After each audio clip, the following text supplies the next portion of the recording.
Hi, my name's Kylie. In Australia, another school kid is giving Bart and family a run for their money when it comes to rebelling against the establishment.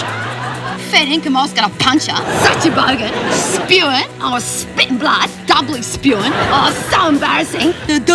She goes. He just goes everywhere.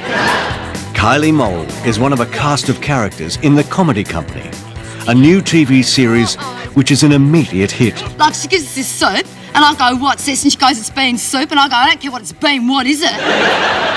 Kylie Mole represented a new way that teenagers were talking, because they started to talk differently in the 80s to how they were talking in the 70s.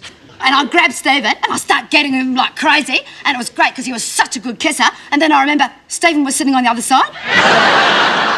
It was someone else. I was spewing because whoever it was an excellent kisser. I think the success of the show was that everyone had an uncle or had a grandfather or someone like Glenn Robbins' Uncle Arthur. Can I give you a hand putting those up on the roof there? And a 1, 2, 3, boom, we'll throw it over there like that, and boom, we'll throw it there. People who watched the Married Couple in Bed sketches used to come up to us and say, have you got a microphone in our bedroom? Because my wife and I had exactly that discussion last night. You were kissing her! I was giving her mouth-to-mouth resuscitation. And loving it. Oh, Mary Ann, there is nothing sexy about kissing a cold, wet, unconscious woman. It's just like being married. McFadyen himself does a widely applauded parody of TV naturalist David Attenborough. This is Nilex gardena, the common or garden hose. It's not venomous, but when aroused, can give you a severe lashing around the legs. But the show's most enduring character is Con the Fruiterer. Beautiful. And I say, I come to say happy birthday. And she said, Papa, my birthday not till Tuesday. I say, a couple of days. His catchphrases, beautiful and a couple of days, become part of the Australian vernacular. So I went to the Hawthorn market, the Glenferrie market.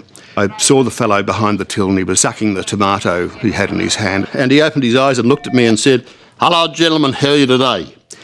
And I looked around, I was by myself. I said, "I'm pretty well, thanks. How are you?" And he said, "Oh, you're beautiful." Rula, my eldest daughter, she's at the university, studying to be a bachelor. That's crisis, no good. A nice Greek girl like him should get married. The show is different because it held up a mirror to society. It wasn't based on English sketch comedy formats. It was simply, who are we? What's Australia like? I think we all love the TV shows that we grow up with, but we've now got a whole generation of people who are middle-aged who love that show. They grew up with that and they will always remember it. So I feel very good about that. I had some Cocoa Pops. Cocoa Pops? A type of breakfast cereal, Your Worship. Yeah, just like a chocolate milkshake, only crunchy.